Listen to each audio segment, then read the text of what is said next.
இந்தியால நேத்து ஸ்ரீ ராம மகாசோப யாத்ரா அப்படிங்கிற ஒரு ஃபங்க்ஷன் நடந்திருக்கு. இதுல ராமரோட உருவத்தை வச்சுக்கிட்டு ஊர்வலம் வருவாங்க. அங்க இருக்கிற மக்கள் அதை செலிப்ரேட் பண்ணுவாங்க. நேத்து கடப்பால இது நடந்துகிட்டு இருக்கும் போது அவ்வளவு மக்களுக்கு நடுவுல ஃபயர் கிராக்கர்ஸ் விட்டு செலிப்ரேட் பண்ணிருக்காங்க. அதுவும் ராக்கெட்ஸ் விட்டுருக்காங்க. நம்ம நார்மலாவே ராக்கெட்ஸ் விட்டா எந்த பக்கம் போகுதுன்னு தெரியாதனால நிறைய பேர் இப்ப ராக்கெட்ஸ் அவாய்ட் பண்றாங்க. அப்படி இருக்கிற பட்சத்துல அவ்வளவு லட்சக்கணக்கான பேர் இருக்கிற இடத்துல நீங்க ராக்கெட் விடுறது எந்த அளவுக்கு கரெக்ட் அப்படிங்கறது தெரியல. இங்க என்ன இருக்குன்னா, அந்த ராக்கெட்ல ஒண்ணு தவறி போய் வெஜ் ஹோட்டலுக்கு வெளியே நின்றுட்டு இருக்க வாட்ச்மேனோட வயிறுல போய் வெடிச்சிருக்கு. அதனோட விளைவு என்னன்னா, அவருடைய குடல் எல்லாம் அப்படியே வெளியே அவர் அதை பிடிச்சுக்கிட்டு நிக்கிறாருங்க.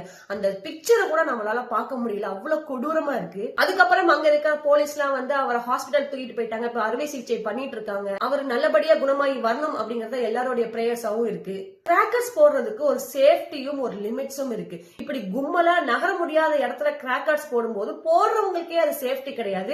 இவ்வளவு பெரிய ஒரு யாத்திராவை நீங்க செலிப்ரேட் பண்றீங்க, அதை நல்ல விதமா இந்த மாதிரி இன்சிடென்ட் நடக்காம நம்ம செலிப்ரேட் பண்ணா இன்னும் கூட அது நம்ம மனசுல நிக்கும். அதுலயும் இவ்வளவு லட்சம் பேர் கூடி இருக்கிற இடத்துல ஒவ்வொருத்தரும் ரெஸ்பான்சிபிலிட்டியா இருக்கணும் அப்படிங்கறது தான் என்னுடைய பாயிண்ட்.